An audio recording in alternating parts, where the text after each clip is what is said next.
Yo, I'm back, boys! Hello, everybody, it is me, Sci-Fi, and today I am doing a very different video from what I normally do, and it quite possibly might be the start of a new series where I'm going to be reviewing helmet abilities.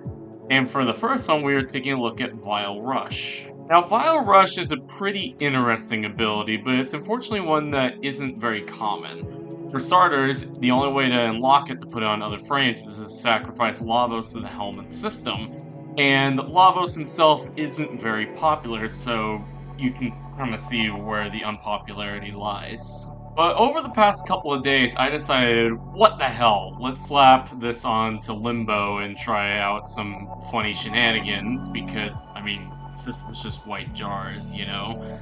And honestly, I am extremely surprised at how good this ability truly is. Now, to understand why this ability is so good in my eyes, we need to first talk about how it works within Lavos' kit. So as we know with all other Warframes, Lavos has 4 abilities, with Vial Rush being his second ability. And what this does in his kit is allows him to infuse cold onto his powers. Now, that alone is pretty significant because you can create combinations like Viral, for example, but it does a few other things. For starters, it allows Lavos to lunge forward very quickly, giving him mobility within his kit. It leaves AoE puddles that damage enemies over time and inflict guaranteed cold procs in whatever status effect is infused onto the power before casting. And, most importantly, it has a 5-second cooldown, making it extremely spammable under the right conditions. Distance at which Lavos travels, as well as the number of vials from the ability, are based on ability range, the damage of the vials is based on ability strength, and the amount of time the puddles last before they disappear is based on ability duration. Now, after hearing that, you might be thinking, why is that useful? I mean, you can't infuse different damage types onto the puddles, right? So why would you infuse this onto another frame? Well, it's because of 2 things. Mobility and cold procs.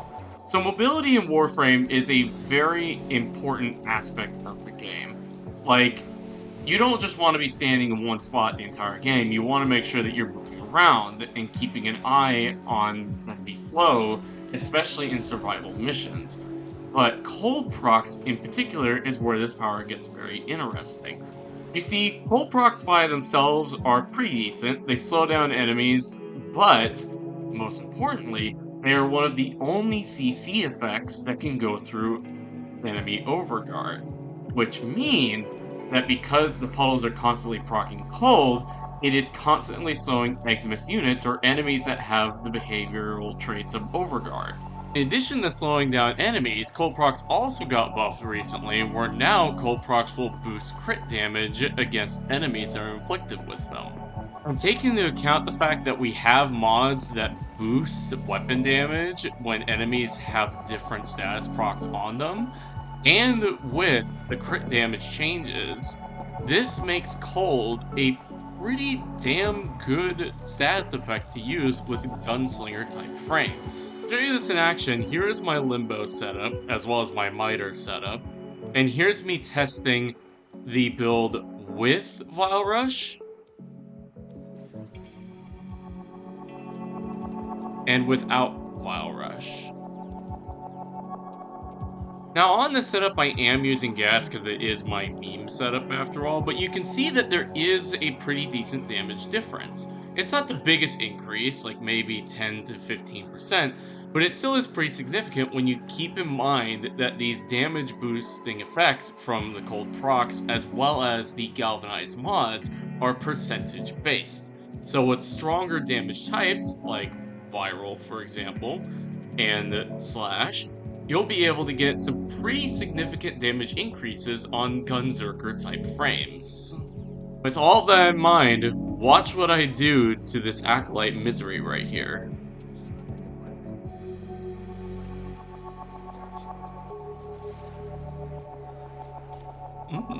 Tasty. So, in conclusion, Vial Rush is a pretty good status spreading ability, as well as mobility tool that does not cost any energy.